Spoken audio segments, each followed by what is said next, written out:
তোমার বাড়ি কোথায়, তোমার নাম কি? ওই পাখিটি আমাকে বলল, বন্ধুরে আমার নাম হুদহুদ, তবে আমি সাবা রাজ্যের রানী বিলকিসের হুদহুদ নামক পাখি। আমি বললাম, পৃথিবীর সম্রাট নবী সুলাইমান সাবা রাজ্যের আবার রানী আইল করতে? হুজুর তখন ওই হুদহুদ বলল, বন্ধুরে সাবা রাজ্যের মধ্যে একটা রানী আছে, মানুষগুলি অমুসলিম মুশরিক কাফের, তারা আল্লাহ রব্বুল আলামিনের ইবাদত করে না, আল্লাহকে স্বীকার করে না, তারা শুধু সূর্যের ইবাদত করে। কাজেই তুমি আসো, দেখে যাও, তোমার নবীকে যে বলো ইসলামের দাওয়াত পাঠানোর জন্য। হুজুর তখন আমি গেলাম, সাবা রাজ্যের রানীর মহলটা দেখলাম, তার সিংহাসন আছে, দেখে আসলাম। সমস্ত মানুষগুলি সূর্যের ইবাদত করে, আল্লাহকে স্বীকার করে না। হুজুর রানীর সিংহাসন দেখছি, রানীর প্রসাদও দেখছি, বিশাল একটা বাড়ি দেখছি, রাজত্ব খুব কঠিন, দেশটা খুব সুন্দর শক্তিশালী, সেনাবাহিনী অনেকগুলি আছে, পর্যটক এরিয়া, দেখতে সুন্দর ধনী রাষ্ট্র। নবী সুলাইমান ডাক দিয়ে কয়, ক্বালা সানানজুর আসাদাকাতা আম কুনতা মিনাল কাযিবিন।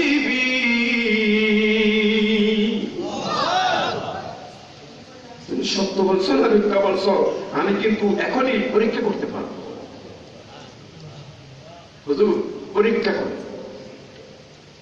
অন্য কাউকে পাঠায় দেন।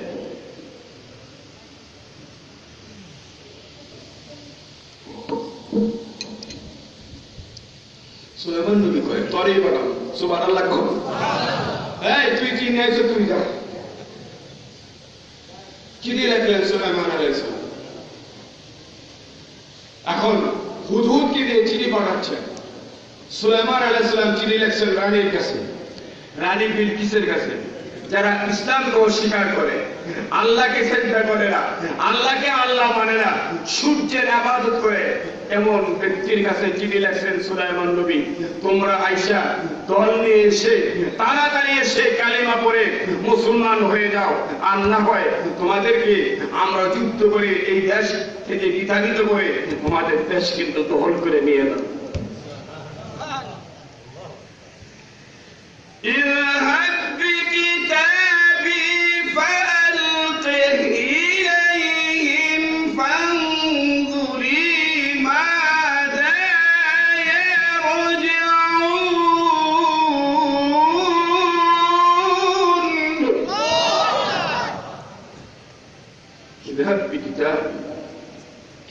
যাও আমার চিঠি নিয়ে যাও, বিলকিসের কাছে যাও, একটু দূরে দাঁড়ায় দেখবা, চিঠি পাওয়ার পরে বিলকিস কি কয়, প্রতিবাদ কি করে, আলোচনা সমালোচনা কি কয়, আমারে এসে শোনাও, পরে অ্যাকশন করো। চিঠি লিখছে, চিঠি লিখছে, চিঠি কি লিখছেন, ইন্নাহু মিন সুলাইমান ওয়া ইন্নাহু বিসমিল্লাহির রহমানির রহিম। আল্লাহ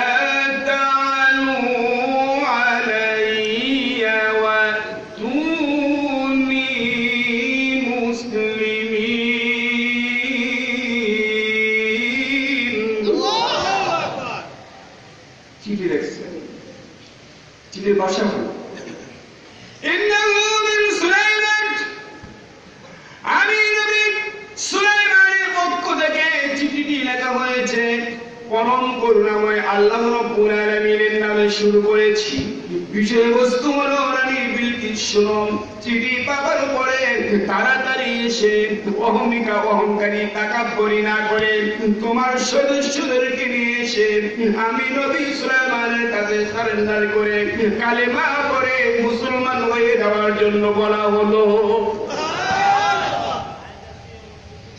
চিঠি লইয়া তো এখন হুদহুদ যাইতেছে, চাপ দিয়া দইরা জিকিরের সাথে দিছে, এখন কামড় দিয়া এক রাওয়ায়াত পাওয়া যায় ডান পায়ে নদী দিয়ে চাপ দিছে চিঠিটাকে উপরে উঠতেছে।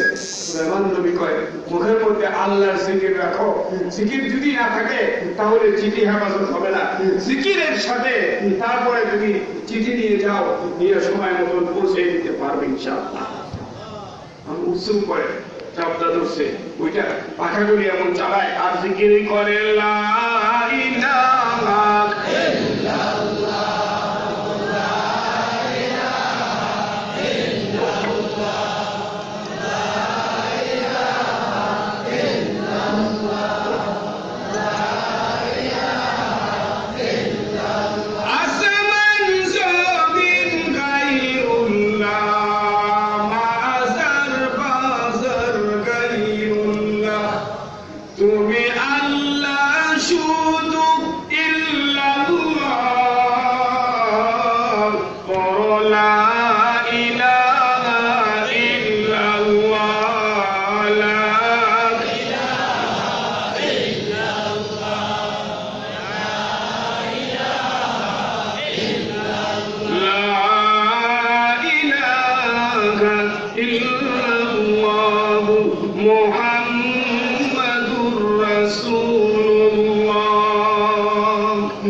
পাখাগুলি লাগতেছেন, জিকির করতে করতে ইয়ামানে চলে গেলেন। সাবা রাজ্যের মধ্যে রানী বিলকিসের বাড়ির কাছে গেলেন। চারদিকে সিকিউরিটি, দরজা জানালা লাগাইয়া রানী বিলকিস ঘুমায়।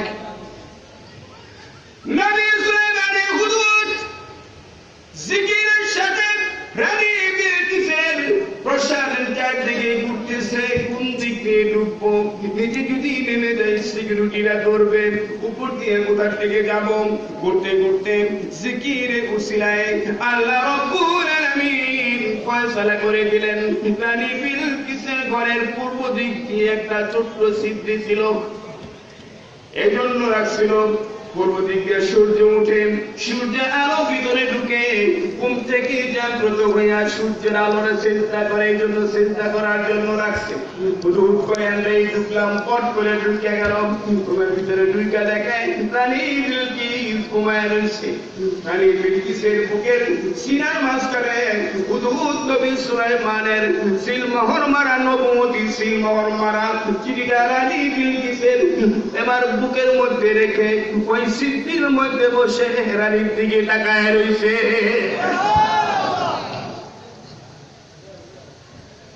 রানী বুকের মধ্যে যখন নবুয়তি সিল মারা এই চিঠিটা যখন পড়ছে, রানী মনে করছে ভিতরে উপরের ছাদ মনে হয় পড়ছে, এত ওজন মনে হয়েছে, তাড়াতাড়ি ঘুম থেকে ফাঁপায়া উঠে বসে পড়ছে। বসে দেখে একটা চিঠি পড়ে গেছে। আমি তো দরজা জানলা সব লাগাই দিয়েছি, চিঠিটা এলো কইটা। আর আওয়ার পরে তো আমার এমন লাগতেছে, চিঠিটা হাতে ধরছে, শরীর কাঁপতেছে। এখন রানী কয় নিশ্চয়ই কোন মানে আদর্শবান ব্যক্তির থেকে, আল্লাহর মনোনীত সম্মানিত ব্যক্তির পক্ষ থেকে চিঠিটা আমার কাছে আসছে। মারহাবা। চিঠি আইসি ঘুরতে ঘুরতে ঘুরতে ঘুরতে হঠাৎ করে তাকায় দেখে ওই যে একটা ছিদ্রি সূর্যের আলো আসার জন্য রাখছে, ওটার মধ্যে একটা পাখি বসা, বৈশা রানীর দিকে তাকায় রয়েছে। এমন ভাবে তাকাইছে রানী ভয় পাইতেছে। উনি কয় কেমনে, আর পাখিও কয় তুই কি করস আমি দেখতেছি। রানী বিলকিসের 313 জন সংসদ সদস্য ছিল, এমপি ছিল, মন্ত্রী ছিল 313 জন। এখন এই 313 জনের ডাকছে, 313 জনের ডাকছে খুব তাড়াতাড়ি আসো। কেন? এই মুহূর্তে স্পিকার সংসদ অধিবেশন দেখো, জরুরি ভিত্তিতে একটা পরামর্শ দিতে হবে। পরামর্শ হয়ে গেল। সেনাবাহিনীর প্রধান বলতেছে ঘাবড়ানোর কিছু নেই। কেন? নাহনু উলু কুওয়াতিন ওয়া উলু বাসিন শাদীদ। আপনি তো ঘাবড়ান কেন? আমাদের লক্ষ লক্ষ সেনাবাহিনী আছে, আমরা শক্তিশালী জাতি, যুদ্ধের মধ্যে পারদর্শী, একেবারে যুদ্ধ করে দেশ স্বাধীন করে দাও। ঘাবড়ানোর কিছু নেই। নানি প্র্যাকটিস করে আমি যা বুঝি তোমরা তা বুঝো না। আমার মনে হয় এমন বাদশার পক্ষ থেকে পত্র এসেছে, বেয়াদবি যদি করো, উনি যদি আমাদের দেশে ঢুকে আমাদেরকে বিতাড়িত করে উনি এই দেশটা দখল করে নেওয়া দেওয়ার ক্ষমতা ওনার আছে। চিঠি দিছে কালেমা পড়ার জন্য, কি এর জন্য? আর ও কি করতেছে? সূর্যের আবাদত করতেছে। কার আবাদত? আবাদত করবো কার? যেরকম কার? না পীরে? কিছু পীরের আবাদত নেয় না, অন্য পীরেরা সেজদা নেয় না, অভিজ্ঞ মানুষই না, জানোয়ারের খারাপ দেখবে। কদিন আগে পত্রিকায় দেখছি, ইন্টারনেটে আপনারা দেখবেন যারা ইন্টারনেট চালান, নবাবগঞ্জে এক পীর বার হয়েছে, খবিস কাবাগর বানাইয়া এহরামের কাপড় পরাইয়া তার মুরিদ বেহানো পোস্ট করায়। আরো জোরে ঘটনা হতো মিলটা। বাংলাদেশটা অসভ্য পীরেরা, কিছু পীর আছে যারা মুশরিক, তারা মুসলমান না। কিছু পণ্ড আছে যারা মুমিন নয়, তারা মানুষের ঈমানকে ধ্বংস করছে।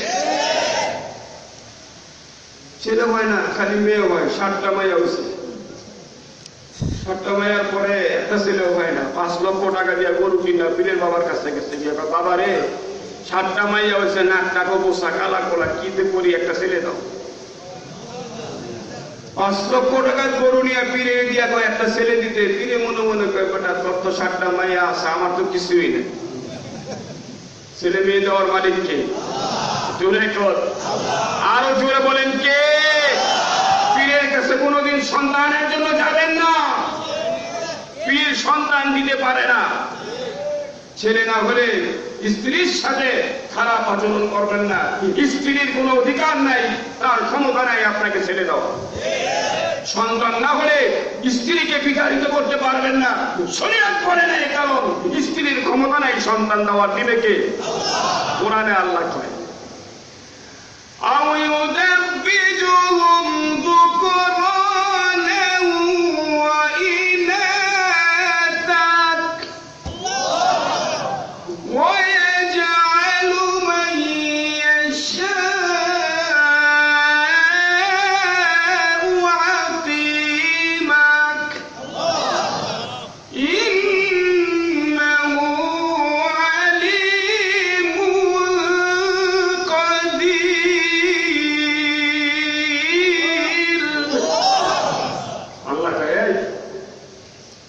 ছেলে দেই আমি, মেয়েও আমি দিই। কাউকে ছেলে মেয়ে মিলাই দেই, এটা আমি আল্লাহ দিই। কাউকে ছেলেও দিই না, মেয়েও দিই না, এইভাবেই রাখি, এটা আমি আল্লাহ করি, পৃথিবীর কেউ পারে না। কে বলছেন?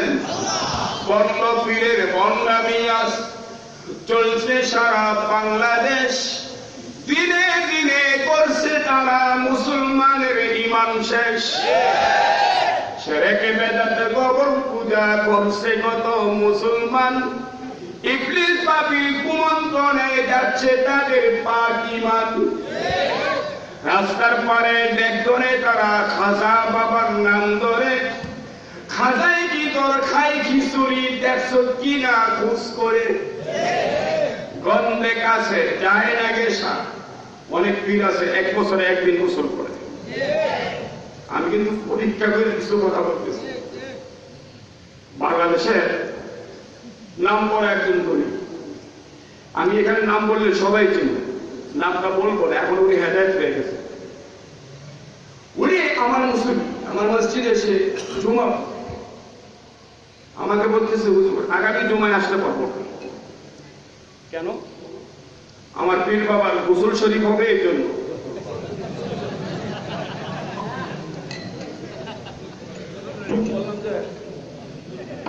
পীর বাবার গোসল শরীফ একা যাবেন না, আমি যাবো। আমি আবার জানি না ঢাকা থেকে অনেক দূরে, প্লেনে যেতে পারে। আপনি যাবেন? আমি হ্যাঁ যাবো। আপনি যদি পীর বাবার গোসল শরীফে যান আমাকে নিয়ে যান, আমি যাবো। আমি অফিস থেকে ছুটি দিব, আমি এই জমা পড়াবো না, অফিস ম্যানেজ করবে, আমি আপনার সাথে যাবো। খুব খুশি। টিকিট আরেক লাখ আসছে, একসাথে রওনা দিছে। ওখানে গেছি, প্লেনে নাই আনো যাওয়ার আসছে কমপক্ষে 90-100 মাইল প্রাইভেট কারে, এন সুবহানাল্লাহ দরকার নাই। পরে গেছি, গিয়ে দেখি আমার একটা বড় মানে গোল আর কি থালা ডরা দিয়ে মনে বানাইছে, মাঝখানে পিঠ দাঁড়াইছে, পীরের মাথার মধ্যে পানি ডালতেছে। 1 বছর পরে গোসল করতেছে, জানোয়ার না উল্লু? আচ্ছা কোন 1 বছর যদি একটা মানুষ গোসল না করে ও কেমনি পীর হয়? আরে জানোয়ার নামাজ গোসল করি। আর কুরবানির গরু আমরা যে গরু আনি, এই গরুটারে প্রত্যেকদিন তার কিরোজ গোসল করায়, ঠিক কিনা? আমার এই গরুর জগতে গন্ধ নাই, গরু আনছে আর পীরের আনছে, দুটার একানো বানছে। কুরবানি গরু কয় খারাস, তবে গন্ধ কয় তুই দূরে থাকতে পারতেছি না, কারণ গরু তো ডেলি গোসল করছে, তো 1 বছর একদিন অন্য গোসল করে নাই। ছোট্ট ছোট্ট একটা পরিমাণে এই পিতলের গ্লাস ট্রেনের মধ্যে দিয়ে দিচ্ছে, পিসাবের মাথার মধ্যে পানি ঢালতেছে, কাওয়ালি গাইতেছে, নাচতেছে, গরু জবক হয়ে গেছে। আর মুরিদরা বলতেছে যার যে মাকসুদ আছে এই গ্লাস থেকে হুজুরের দোয়া পানি খাওয়া মাকসুদ পূর্ণ হয়ে। আমি কই আল্লাহ, এই বাংলাদেশের মানুষ এত জাহেল কেমনে? পৃথিবীর যত জাতি আছে এর মধ্যে সবচেয়ে চালাক বাঙালি জাতি, ঠিক কিনা? আরে সব জাতির মধ্যে চালাক। 93-তে আমি সৌদি আরবে গেছি, আমার জীবনের প্রথম কেরাত পড়তে গেছি বাংলাদেশকে, ফার্স্ট 93-তে গিয়ে এক বাঙালির সাথে পরিচয় হয়েছে। বেশি খাইছি, বুফে খাইছি, তো এখন পান বিচারতেছে, পান খাবো। আমাদের ডাইরেক্টর সভাপতি শুনে মানে ইসলামিক ফাউন্ডেশনে, উনিও পান খায়। কয় চলো তো দেখি পান পাওয়া যায়, ঘুরে ফিরে আমরা পান পাইলে তো বাঙালি দোকান ছাড়া পাওয়া যেত না। তাও চুপে চাপে বেছে, আবার কয় পিঠটা কিন্তু যে কোনো জায়গায় ফেলায় না, পুলিশ দেখলে বলে আবার খবর আছে। গেছি দোকানে, গিয়ে দেখি 2 মিশরি দাঁড়ায় গেছে। সৌদি আরবে 1 হাত লম্বা লম্বা রুটি পাওয়া যায়, এরকম চিকন এরকম লম্বা রুটি, 1.5 হাত লম্বা রুটি আছে। ওই 2টায় কাজ করে খাই লইয়া একটা রুটি কিনছে, 2টায় অর্ধেক করে খাই। আমরা তারাই পান খেতেছি, তো 2টা বন্ধ করতে পারতেছে না, একটাই আরেকটারে বিশ্বাস করতে পারতেছে না। আয় মনে করে হাই বেশি নিবো, মনে করে হাই বেশি নিবো। তো বাঙালি আমার কাছে আয় বন্ধ করে ডাক্তার কাছে দিছে, নিয়া একটা একটু বড় করে বাঁধছে, একটা একটু ছোট করে বাঁধছে, কয়েক পাল্লার মধ্যে দিব সমান করে দেব। মানে পাল্লায় যখন দিছে তো বড়টা তো নিচের দিকে যেতেছে, কয়েক পয়সা আছে, ওটা তো এক কামড় খাইছে। এমন কামড় একটা দিছে, খাওয়ার পরে আগেরটা যেটা আবার ইয়ে হয়ে গেছে, পরে আবার ঘিরের পাল্লা নিয়ে যায়, সমস্যা নাই, আমি সবসময় ঘিরের কানে কামড় খাইছি। এটা নিচে গেছে, এইটাতে এক কামড় খাইছে, আমি আরেকটা দেখবো তাকে রুটি দেওয়া আছে, এই 2টা কত দাঁড়ায় গেছে, রুটি কিন্তু হ্যাঁ খাই এক কামড় করে খাইতে খাইতে রুটি শেষ। এখন হ্যাঁ করতেছে রুটি মামা শেষ, যা হ্যাঁ কয় মিলে বিহার কিনা তোর বাড়ি কই? হ্যাঁ বাংলাদেশ, কয় লেগে এই কামটা করছে। বাংলাদেশের মানুষ এত চালাক, আর এত চালাক মানুষ হইয়া 1 বছর ধরে গোসল করে না, দোয়া পানি খাওয়ানোর লেগে গেলাস করেছে। আমি এই লোকটা অনেক দান করে, অনেক দান করে, এমন কোন দেশ নাই, এমন কোন জেলা নাই ওনার বড় ধরনের দান নাই, এরকম দানশীল মানুষ। কিন্তু আমি দেখতেছি লোকটা গোমরাহির মধ্যে আছে, এই জন্য জমা আমি ছেড়ে দিয়ে ওনাকে ধরছি, যাতে কোনো করে তাবলীগ করে ওনাকে হেদায়েত করা যায়। আর আমি কই উনি দিয়ে একটা ক্লাস করেছে, আর কই ভাই ক্লাসটা কি করবেন? বলে পানি খাবো না। আমি কই পানি আপনি খাইলে আমি খাবো না, একলাই খাইবেন, খাওয়ানোর সময় হোক, সময় আবার কখন? আমি শোনেন, এই পীর যে 1 বছর ধরে গোসল করে না, শরীর ময়লা না, মাথার মধ্যে পানি দিছে, চৌরাস্তা যাত্রাবাড়ি সব কি বাঁচাবা বইয়ে টেয়ে তো পানি দিতে করতেছে। আপনারা কি করেন? ঠিক যাবে এই মাথার পানি দিলে সব জায়গা বাইরে একদম নিচ্ছে, একেবারে যা আছে আন্ডারগ্রাউন্ড যা আছে সব মিললে তো নিচে। আমি বললাম যে পানি কিছু পরিষ্কার হোক, ডালতে না হোক,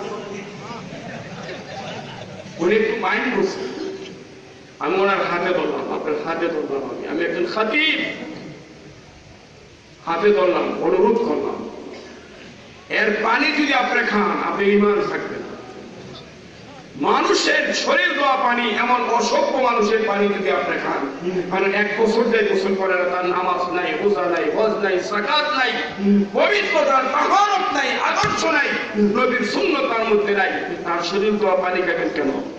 এটা তো মকসুদ করলে হবে না, বরং এটা খাইলে ক্যান্সার হতে পারে। উনি কয় ঠিকই তো বলছেন, আলহামদুলিল্লাহ, কয় ঠিক তো বলছেন, এর শরীর দেওয়া পানি খেলে আমার কি লাভ হবে? আমি তখনই 2 রাকাত নামাজ পড়ছি, আমার আল্লাহ তাকে হেদায়েত করছে। চলেন চলে আরে নশা যাবেন, উনি না হোক বুঝানোর পরে চলে আসছে। এই লোকটা এখন তাবলীগ জামাতের বড় একজন দানশী, মারহাবা করে। এয়ারপোর্টে ইস্তেকবাল মসজিদে 7টায় 1টা করে গরু দিতেছে, কয় বলবেন না, তাকে 4টাও দিয়ে দিতেছে, নাম বলবেন না, খালি আসবে আর মেহমানদারি করতে থাকেন, নাম বলা দরকার নেই, এমন ব্যক্তি। বাংলাদেশের জমিনটা আলেমদের জমিন, ঠিক কিনা চলে কর।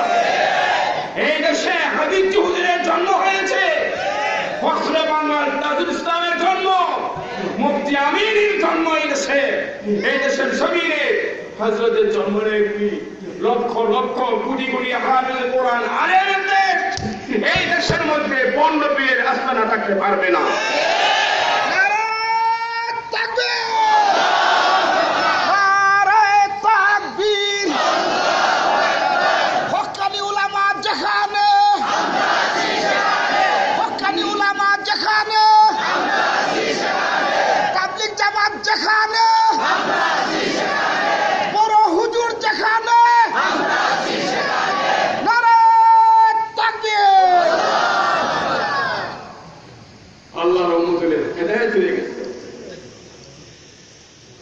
বাংলাদেশের মধ্যে বন্যামি চলবে না, এদেশের মানুষ বুঝতে শিখছে। এখন চিঠি নিয়ে দিছে বিলকিসের দলেরা, কয় এই গেন্দাম করে লাভ নাই, একটা কাজ করো, চিঠিটা অরিজিনাল কিনা পরীক্ষা করো। কি পরীক্ষা করবা? রানী বিলকিসকে বললেন, শুনুক, উনি যদি আল্লাহর নবী হয়ে থাকে, ইসলামের আদর্শিত হয়ে থাকে, সত্য নিয়ে যদি চিঠি দিয়ে থাকে, উনাকে পেশ করা যাবে। কেমনে পেশ করব? ও রানী বিলকিস, ওই বাদশার জন্য কিছু হাদিয়া পাঠায় দাও। উনি যদি হাদিয়া পেয়ে শান্ত হয়ে যায়, চুপ হয়ে যায়, বারে মাঝে মাঝে কিছু হাদিয়া ওনার জন্য দিয়ে দিব, আমরা কালেমাও পড়বো না, মুসলমানও হবো না। নাউজুবিল্লাহ। আবার কি পাঠাইছেন? তাফসীরে লিখেছেন মানজুর ইবনে আমর, সে দলপতি হলেন। রানী বিলকিস 500 স্বর্ণের ইট দিলেন, 500 মেয়ে লোক পুরুষের পোশাক পরাইলেন, পুরুষ যুবকদেরকে মেয়েদের পোশাক পরাইলেন। রানী বিলকিস নিজের হাতে তৈরি করে স্বর্ণের রূপা মণি মুক্তা গিরা জঙ্কুর দিয়ে একটা মোটক বানায় দিলেন। অনেক অনেক দিলেন, অনেক অনেক দিলেন, যাও নিয়ে যাও। কাফেলা রওনা দিলেন। হুদহুদ সব কিছু দেখে আকাশ দিয়ে জিকিরের সাথে তালে তালে জিকির করতে করতে নবী সুলাইমানের দরবারে এসে ডাক দিয়ে বলেন, নবী গো, আপনার প্রতি রানী বিলকিস অত্যন্ত সদয় কিন্তু ভালোবাসা দেখাইছে, সেনা প্রদানের কারণে পারে নাই, হাদিয়া নিয়ে আইতেছে। কি হাদিয়া রে? 500 স্বর্ণের ইট আনতেছে, অনেক অনেক কিছু। রানী বিলকিস একটা কৌটার মধ্যে একটা মুক্তার দানা দিয়ে তাফসীরে লিখেছেন, কৌটার দানাটা লাগায় দিছে। মানসুর ইবনে আমর কয়, ওনাকে বলবা কৌটাটা না খুললে ভিতরে কি আছে বলে দেওয়ার জন্য। যদি বলে দিতে পারে ধরে নিবা তিনি আল্লাহর লোক। রওনা দিছে। সুলাইমান নবী কয়, এই জিনেরা দেখো তো রানী বিলকিসের কাফেলাটা কোন দিক দিয়ে আইতেছে। জিনেরা কয়, উস্তাদ ওই রাস্তা যাইতেছে। আমার সিংহাসন থেকে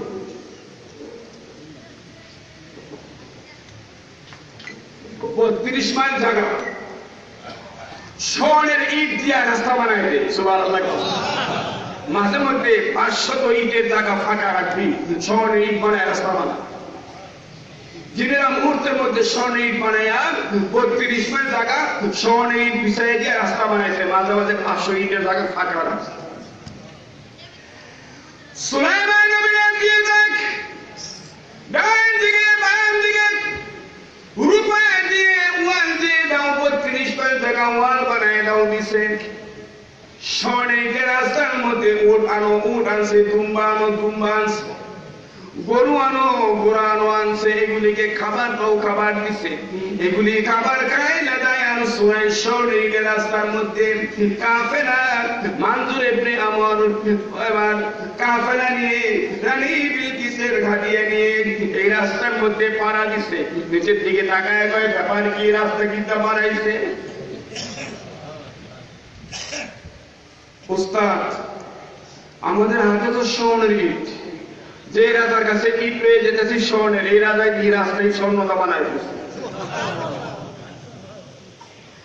আরেকজনে কয় এটা বেশি সমস্যা না, সমস্যা তো আরেকটা কি, আরে মাঝে মাঝে তো ইট নাই, উনি তো মনে করবেন ইট পুড়াইয়া করে লয়ে যেতেছে। আরেকজনে কয় এটাও তো বেশি সমস্যা না, আরে ইট কার লাগে লয়ে যান স্বর্ণের ইট, যেই রাজার স্বর্ণের ইটের রাস্তার উপরে উট দুম্বা গরু বাছুর লেদাইতাছে চুলাইতাছে, ওনার কাছে 500 ইট লয়ে গেলে আর কি দামটা দিব? যুবকগুলি মেয়েদের পোশাক পরেছেন, মেয়েরা যুবকদের পোশাক পরাইছে। রানী বিলকিস কয় দেখো রাজার বুদ্ধি আসেনি, বাদশার বুদ্ধি আসেনি, মেয়ে লোক তরকারি নি। জেনেরা তো হুমকাছে, লগে লগে হাঁটতেছে, জেনেরা হুমকাছে। ও নবী সুলাইমান, রানী বিলকিস এমন বাটপারি কিন্তু করছে। সুলাইমান নবী বললেন, এই জেনেরা শুনো, আমি নবী সুলাইমানের দরবারের সামনে বিশাল একটি পুকুর এই মুহূর্তে কেটে ফেল। জিনেরা মুহূর্তের মধ্যে একটা পুকুর কাটছে। সুলাইমান নবী কয় মেহমানদেরকে, ইয়ামানের মেহমানদেরকে বলে দাও এই বাদশার নিয়ম হইছে রাজ দরবারে ঢুকতে বলে এই পুকুর থেকে ওযু কইরা ঢুকতে হইব। এখন জিনেরদেরকে বলে দিচ্ছে, এই যখনই তারা ওযু করতে লইব তোরা খাপড়াতে দুইটা পানির মধ্যে সুবান দিয়ে জাতা মাইরা পরে খাড়া করেছে। জিন কি দেখা যায়? যেরকম দেখা যায়, দেখা যায় না। এখন যখনই ওযু করতে রয়েছে তখন খাপড়াতে দিনেরা দৌড়ছে, দৌড়ে একটা সুবান না দিয়ে খাড়া করেছে। ওরা কে ধরলো আর কে সুবান দিল কিছুই তো দেখলাম। আমি এক জিনের কবিরাজের বাড়িতে ওয়াজ করতে গেছি গতবার, দেখার কাছে তো কবিরাজ ওয়াজ শেষে আমার খাস কাপড়ে ঢুকে হাতিয়ে নিয়েছে। ওনার খাস কাপড়ে ঢুকছে, ঢুকার পরে উনি এরকম হাতটা খালি হাতটা ধরে বিসমিল্লাহ, আমি বিসমিল্লাহ বলে দৌড়ছি, দেখি আমার মুখটা বইরা গেছে টাকা খালি হাত, কিন্তু এরকম উনি তো খুললেন, আর তুই না খুলে কেউ এটা দেখতে হবে না, আপনি কি দিচ্ছে না করছিল বলছি পকেটে ঢুকছে। এখান থেকে ওনার জিনের কবিরাজের এই ওয়াজ মাহফিল থেকে 1-1.5 মিনিট হাঁটলে তাই আমার গাড়ি ঢুকতে হবে, গাড়িটা তুলে গেছে। তো আমি পকেটে টাকা লইয়া হাইটা হাইটা যে গাড়ি ঢুকছে, গাড়ির প্রাইভেট কারে উইটা দরজাটা খুললে দিতে দুইটা পকেটে হাত দিয়ে দেখি টাকা আমার যা ছিল এটি সহ ওনাটি সহ হয়েছে, টাকা নেই। আমি কই এটা কি ব্যাপার, ওনাটি তো নিছে আমার দিও নিছে, আমি কি আপনাদের খালি হাতে আসছি চলে এসেছি বুঝি সারা কি কইয়া এনে আমার দিও নিছে। আমি তো শরীর কাঁপতেছে, এই সবাই তো দিচ্ছে 12টা বাজায়, এটা তো মারাত্মক কবিরাজ। এখন মোবাইল করছে ওনার কাছে, ভাই আপনি সর্বনাশ হয়েছে, আমার কি হচ্ছে ভাই?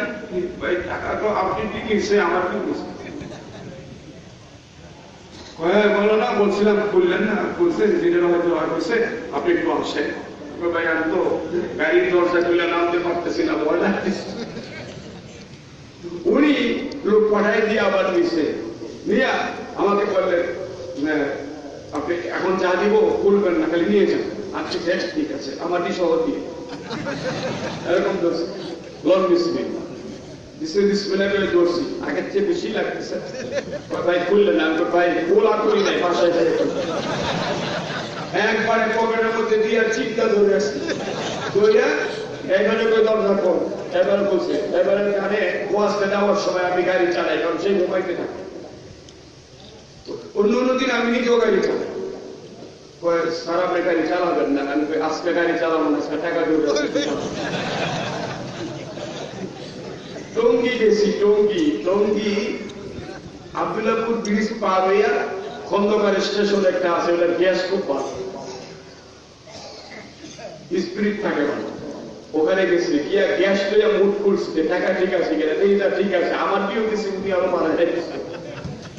গ্যাস টেস্টে বাসায় গেছি, চিন্তা করতেছি, রাত্রে বাজে 3টা, চিন্তা করতেছি কবিরাজের ফেরস্পতিদের দেখছি, বাসায় তো ওয়াজ করে অনেক টাকা ডয়েরও থুইছি, মানে 1 টাকা যদি আমার এই টাকার লগে থুই, এহাই যদি আবার কবিরাজি করে আমার সব টাকা হয়ে যায়, তো মুশকিল হয়ে যাবে। তখন ইতস্ত করতেছে, বেগম সাহেব কয়েকটা পারি বললাম এই ঘটনা, কয়তালি আমাদের সাথে রেখে আবেদন কোনদিন দেখা যায় খাটে নিচে বলাই দিচ্ছি, ফজর নামাজ পড়ে আসে, আমি চুপির আছে হিটে আসাটা গেছে জিনের কবিরাজ, জিন দেখা যায় না। সুলাইমান নবী চাপ দিয়া ছাইরা দিছে, জিনদেরকে বলছেন চাপা মেরা ছাইরা দে, চাপা মেরা ছাইরা দিছে। ওরা কয় সুগন্ধ খাইলাম, দিলকেটা দেখলাম না। সুলাইমান আলাইহিস সালাম কয় মাত্র স্টার্ট হইছে, অনেক কিছু না।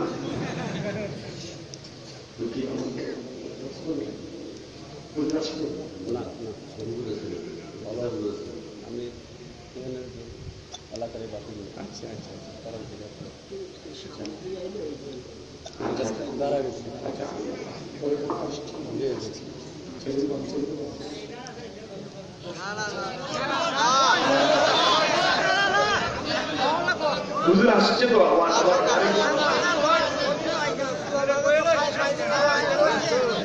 আজকে যদি সব করি, আগামী বছর কি করবো? আগামী বছর তাও খেয়ে যাবো,